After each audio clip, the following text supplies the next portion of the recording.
Hey guys, this is here bringing you another video. Welcome back to a dev update. So this video is just launched. It's announcing quite a few things. You know, MEL is becoming a champion. Oh, a big shock. But yeah, just to say, this video will come out first on today, maybe at 5 p.m. So an hour before the normal video of the day. And then the normal gameplay that's uploaded at 6 p.m. UK time, I'll delay that a couple of hours just to give this video a bit of time to like do okay. But yeah, a lot of bonus content at the moment because obviously it's the new season. And just to make a couple of announcements before we get into this video, two things. So tomorrow is the new season start. I'm obviously going to be streaming. If you want to come check me out on Twitch, HuzzyGames, starting probably about 11 a.m. UK time. I think that's when Ranked also goes live, which is cool. Also, the content when it comes to tomorrow, when it comes, you know, I'm uploading on YouTube, it's going to be straight off the bat season 2025 content. I'm not delaying uploading. I'm not like, oh, I've got a few videos that I could trickle out from last split and, you know, delay content. No. So all the content, you know, I think today has got a couple, you know, bigger videos of like just putting all the videos that I've got in the pipes together in big videos. So that's all gone. And then tomorrow, game one uploaded will be my placement game number 1. I'm going to upload all 5 of my placement games, no matter how they go, just to give you guys like, hey, this is how my placements went. But I also want to say, like, I'm actually really hyped for this season. It's the most hyped I've been for a couple of years. I'm feeling pretty happy. I'm feeling mentally strong. You know, a weight has been lifted off my shoulders over a month ago for making that video that I made. I'm feeling good. So even though my life might change a little bit within 2025 with other things going on, I do think content-wise, I'm hoping to return to a little bit of former glory. And, you know, I'm never going to return to exactly what I was before, but I want to bring more education back with also trying to be a bit more personable, a bit more entertaining that I guess I am more now. But I need to bring that education back, and I think I will. And even if that's in a video, you get 1 to 2 major tips. Cool. That's more than I was doing in the last year or two, let's be honest. So I'm looking forward to it. I'm hyped for it, and I'm looking forward to all the changes going on. So yeah, let's get it. So hopefully you guys enjoy. If you're looking forward to the content, you're looking forward to season 2025, like the video down below. Let's skip the intro because that's taking quite a long time. Universes. And for our first season, we're heading to my personal favorite region of Runeterra. Welcome to Noxus. Now tomorrow when you log onto Summoner's Rift, it'll look a bit different. As a brief recap from our last dev update, here's a refresher on what's changed. Noxus has invaded the Rift with new art, does look music, cool. structures, and a new objective, Articon. I'm still not sold on this boss. 100%. Articon will spawn on either side of the map at 20 minutes in 2 unique forms with some permanent terrain changes, and he'll give a buff to whichever team kills him. So again, if you don't know, if you're like watching this and you're like, what the hell's that? I made dev videos like while they've announced all this stuff. TLDR, 14 minutes I think it is. Whichever side of the map has had more kills, that was where this new boss is going to spawn. Either top of the river or bottom of the river. So if bot lane is absolute fiesta, a lot of kills, it'll spawn bot side. If top lane has got, you know, crazy amount of kills, it'll spawn top side. I imagine most games it's going to spawn bot side because there is usually more action in bot side by having 4 people in bot lane all the time. But you know, the occasional game it might go top, and then the 2 different versions of the actual boss is how many kills are actually happening. So the location is based on which has more kills, and then which version you get is how many. Now, one thing I don't know, and I don't think they've ever announced it, if it's 40 minutes into the game and no kills have happened, I don't know what happens. So I will say I'm a little bit mixed about it because it's making the river, these, by the way, they're actual walls. They are terrain walls. It's making it quite busy in this area, but obviously, you know, is that a bad thing? I don't know. I also don't know when you kill the boss, do those walls disappear? Because this boss is only a one-time boss. It's like Rift Herald. When you've killed it, it's gone. So I don't know. There are new runes, items, changes to teleport, and a new system called Feats of Strength that give you access to newer, and I made all videos all about this stuff. Now all of these changes go live tomorrow, so they'll be there for your ranked climb. Speaking of which, as a reminder this year, we're only going to have 1 ranked reset. So again, just to mention about that 1 ranked reset, I'll be straight up. I think Riot massively backpedaled on what their plans were going to be. And again, it's for a good reason. Again, data does show when it comes to like tracking on like op.gg and all these websites that track how many ranked players there are. Yeah, about 20% of ranked players are not playing anymore. So like they have lost a considerable amount of people that are playing the game because of the ranked stuff that they did. It's too many resets. It's making it punishable that, you know, you can't really get into it because by the time a casual ranked player, which yes, that is the majority of ranked players, by the way, are casual ranked players, they want to get back to their rank and maybe climb a little bit per season. Well, they can't do that at all because they're getting reset too quickly. So the reason why I say I think they've backpedaled a bit, well, this 3 different seasons within a year is a perfect system for a ranked reset on each of them. But that's not happening. So yes, we're getting 3 unique seasons per year that they're thematically going to be different from each other, where that normally would probably have been a ranked reset if the ranked reset thing went well. There's no ranked reset. So it's a bit weird, but it does show I think Riot went with this plan a while ago, but they backpedaled on it being a ranked reset happening as well, which is good, because that system kind of sucked. Which also happens tomorrow. Now, there are also some other changes you'll notice when you launch the game. We simplified the home screen, making it easier to track the season's progress, see what's new, and just generally decreased overall clutter. Good. This season will last 8 patches, split into 2 acts that will have their own battle pass with various act theme rewards like skins, borders, and more.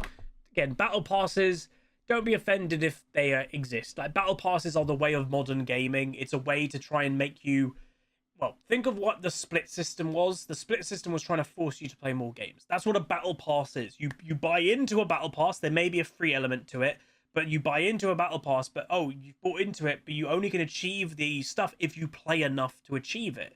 It's trying to still, battle pass is inherently, and it's not just a League thing, it's every single game that has a battle pass, it's trying to get your time more than anything else.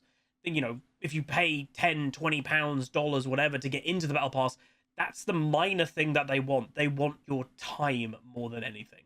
So do remember that. I probably will get the battle pass myself if I don't get it for free as a League partner, because, you know, I play League a lot, so I may as well, you know? We want to immerse you in Noxus by connecting your League experience both in and out of game. For example, that means things you saw in yesterday's cinematic will be coming to League. If you haven't watched the cinematic, we recommend doing so before watching the Yeah, pause. If you haven't watched the cinematic, go watch that, because there's going to be spoilers. rest of this video. Spoilers ahead. Okay, without further ado, let's get into the first thing you saw yesterday that'll be coming to League this season. Mal Madada. Hey! Yesterday we saw Mal continue her journey after Arcane and arrive on the shores of Noxus, where her ambition will be tested among the Great Houses. Mal will be arriving in-game next patch with a new Noxian appearance. We wanted to reflect her embracing her Noxian roots and heritage at this phase in her life. He's embracing it. And along with the new look, she'll also be bringing a new type of gameplay that we haven't had in League before, projectile reflection. Oh, so this was actually, I don't know what the hell I've pressed there. This was a bit of a leak that potentially happened. Now, again, spoilers for Arcane. I'll give you a warning for 3, 2, 1. In Arcane, Mel reflects things. When Maddie betrayed Caitlyn, Maddie went to fire the gun and Mel reflected the bullet and something happened with the reflection. That's probably her mechanic, is she's reflecting damage. So yeah, she's protecting, most likely being a support, protecting her team, but then it doesn't just fizzle away like a Samira W or Yasuo Winwall, it's bouncing it back onto the enemy, dealing damage. So that's pretty cool. The game team and the Arcane teams work together to figure out how Mel's power should be shown in both game and show, with game inspiring show and vice versa. You'll see her full kit tomorrow, but we want to dive into one of her abilities, Rebuttal. Now, this spell reflects projectiles back against their source. So if Yasuo, Braum, or Samira could block it, Mal can reflect it. Targeted spells like Veigar's ultimate will target their original caster. Non-targeted abilities like Lux Binding or Nami Bubble are also shot back in their direction. Whoa! Now, reflected spells will keep the behavior you'd expect when they were initially cast. If Annie has her passive up, a reflected disintegrate Oh my will stun. god! Or Nidalee's javelin. So like, that's really strong, by the way. Like that honestly is probably one of League's most strong abilities ever. Like, as an individual ability, that is now becoming one of the strongest abilities there's ever been in League.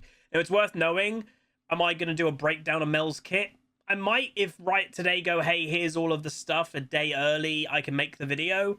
I might do it as a bonus video, but at the same time, like, I kind of want to get into just playing ranked and uploading ranked. So, like, let me know if you guys, if you want me to do one of my normal videos of breaking down the kit, or should I just, like, get into it? I don't know, but let me know. Will deal more damage the further they go, etc. We can't wait for you to see her in game.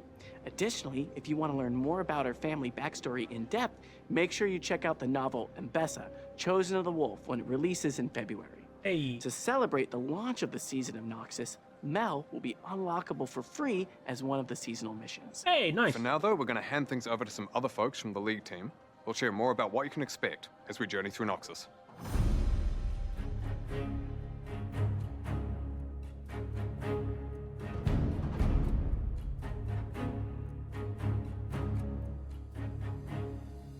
Hey everyone, I'm Chad, aka McIver, and I'm the seasons lead. And I'm Bryce, aka Riot Athelos, longtime Rioter and League's newish creative director. I'm telling you, man, what have I said about like all the Riot stuff? Like I mentioned that they promoted a lot of people way too quickly and a lot of roles have changed around. Well, it's another new creative director. Yeah, he's been in Riot a lot, but it's a new creative director. So what happened to the last creative director? He's gone, like presumably. A lot of changes have happened in Riot in the last few years. A lot. I started on this role about a year ago, but I've been at Riot and working with League for over 9.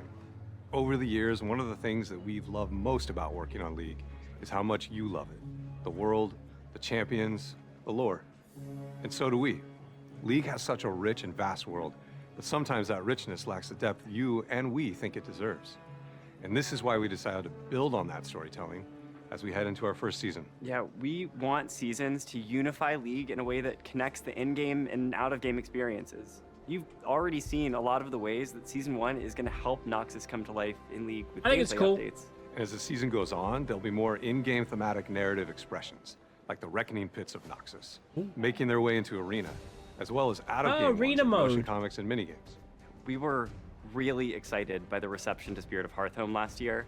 We loved giving you a unique introduction to Aurora. That was good. And we're going to continue experimenting with ways that bring our worlds to life and connect those in-game and out-of-game experiences. In Season 1, one of the ways that we'll do that is with a new genre of minigame that will debut in Act 2. We also want to confirm something that you probably saw in yesterday's cinematic, specifically around LeBlanc. She's a beloved, iconic champion in League, but she's in need of some Ooh, modernization. VGU. One of our goals is to tie champions and champion updates to seasons, so we felt that a season focused on Noxus would be the perfect time to give LeBlanc a visual update. Hey, nice. You'll see more of LeBlanc in her new look later this season. Cool. Lastly, we also want to talk about where seasons can take us. This year is primarily focused on Runeterra, but we're really excited about the possibilities that alternate universes bring to seasons. Yeah, just imagine a world of bees. Just literally bees everywhere. Do it, you won't. You're a bee. I'm a bee. We're all bees working for Queen Bee Syndra. Oh. You had me, you lost me, you brought it back. We'll think about that, but I think we should consider some other choices too. Okay. But anyway, our goal really is to deepen the connections to our champions. And Nice. because of that, we won't always be able to include every champion in every season. With the release of MEL, we'll have 170 champions. We'd rather have a stronger narrative Too for the many, season man. and do the champions justice, rather than be shallow across every single one that could fit. We are really excited for you to experience what the team has built, and we can't wait to see what you think as we start on this journey. With that said, we'll hand things over to Cosmetics, who will share more about what you can It expect. looks great. It really does. So yeah, LeBlanc, cool. No gameplay update, just visual by the look of it, which is exactly fine. The whole office is not Hey just... everyone, I'm Steph, aka 100 Piece Nuggets, the cosmetics lead. What a I'm name. Tom, aka Riot Hylia, and art director on cosmetics. Today we have a bunch of skins related topics to cover, including this season's prestige list, exalted skins, and how our champion first philosophy will work. Exalted skins. So unsurprisingly, many of the skins this season are heavily focused on Noxus. The first set of those you'll see are the Mask of the Black Rose skins, which will be live tomorrow.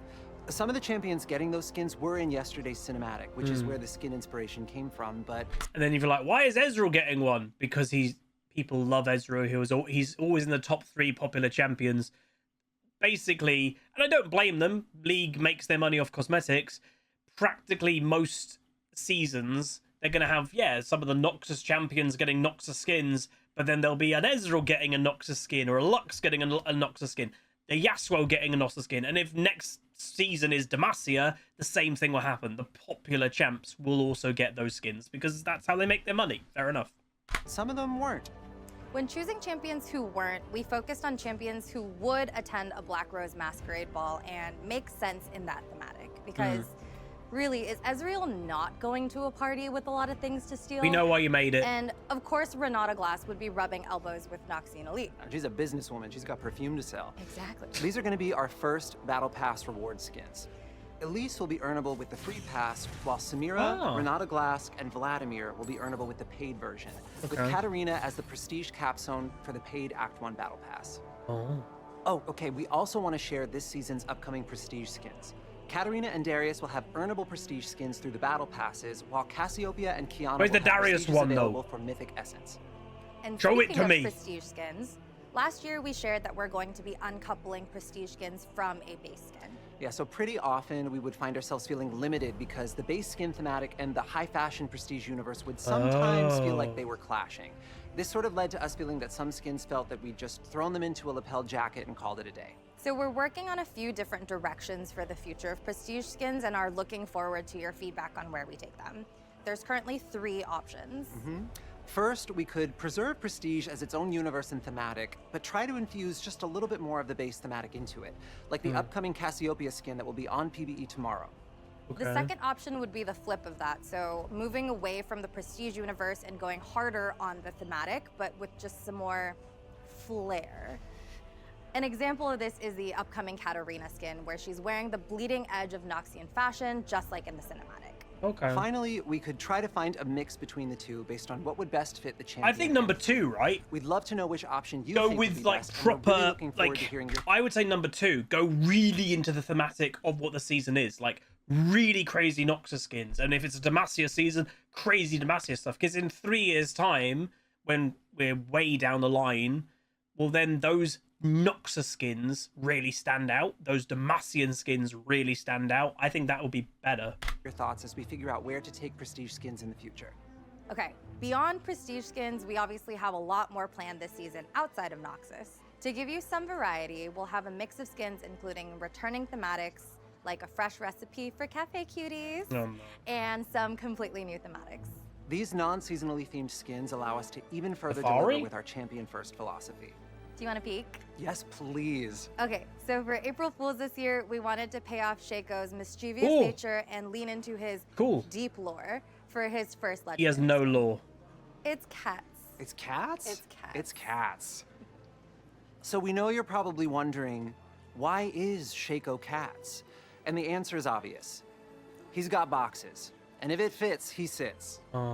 We had a ton of fun working on this skin, and some of our own junglers debuted as vocal talent.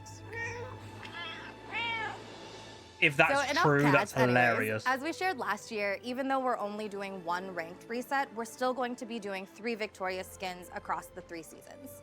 The victorious... Like I said right at the beginning, Riot did not intend for the 3 rank resets to go so badly.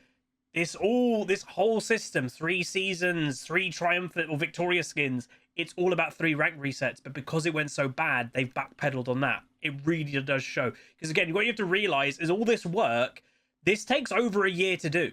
So like all the work that they went into of having 3 rank resets and having the seasons and having the victorious skins, yeah, that's been over a year in the making. So they can't just cancel all this stuff, but they can cancel the ranked resets quite easily. Skins will remain their own thematic, regardless of the season they're tied to. Since they have their own thematic design, it's already really clear what a victorious skin is when you hear about it. It just didn't make sense for us to tie this to a specific season's theme as well.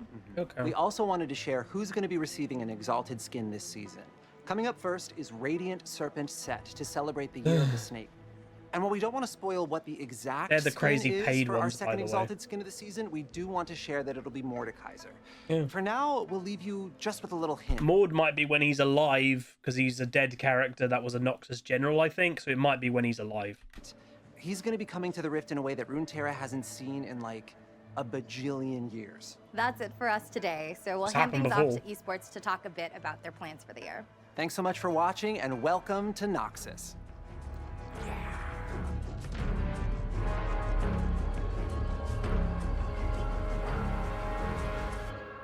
Hey everyone, I'm Chris Greeley, head of Global League of Legends Esports. And I'm Waylon Roselle, Chief Operating Officer of Esports. and welcome to the start of an incredible season for LoL Esports. I don't know if I know these This people. year, we've got plans to bring you even more unforgettable moments, from major updates in Split 1 to an expanded global event roadmap. We have a lot to cover, so let's dive into what's in store for LoL Esports this year and beyond. One of the biggest changes we have coming this season is the full Fearless Draft in Split 1. That's really cool. We want Fearless to bump up the competition to a new level Really by banning cool. champions picked in previous games within a best-of series. This change will force teams to adapt and bring out their full champion pools. That means if you see like a Renekton and a Cassante matchup in Game 1, you won't see it for the rest of the series. Massive. This will test teams' creativity, their adaptability, and shake up the meta across the So it's board. worth knowing, what does that mean? Well, think about, so basically, whenever someone picks a champion, Renekton, in game 1 of a best of 5, Renekton cannot be picked by either team for the rest of the best of 5. So that means all the champions are now unique to one game. So every single game is 10 unique champions. So if you play a best of 5 and it goes all the way to game 5, there's 50 champions being played. Where before, in a best of 5, let's be honest, maybe about 15 were played. Maybe. Because people played the same champions all the time. So 50 champions will be now played uniquely in a best of 5 series. That's incredibly good for variety, for entertainment, for balance. It's incredible. It's a great, great decision. Pros might not like it, by the way, because they're going to have to actually get better at more champions. Like I said in my patch note video last night, one tricks should not be in pro play, but like some pros near enough have been one tricking. There are pro top laners out there that have just been playing like Ornn for like 2 years. It's like, well, that's lame. So now they will actually have to at least have 5 champions, but let's be honest, more than that. Because if you have a champion pool of 5 as a pro top laner, let's say, your opponent picks 2 of those, you can't play them. Like, that doesn't exist. So they're going to have pretty large champion pools again. That's incredible. Very nice. Not only will we see Fearless Draft in every region in Split 1, but it will also be utilized at our new international event. Nice. The first stand tournament will take place from March 10th to March 16th at LoL Park in Seoul, Korea.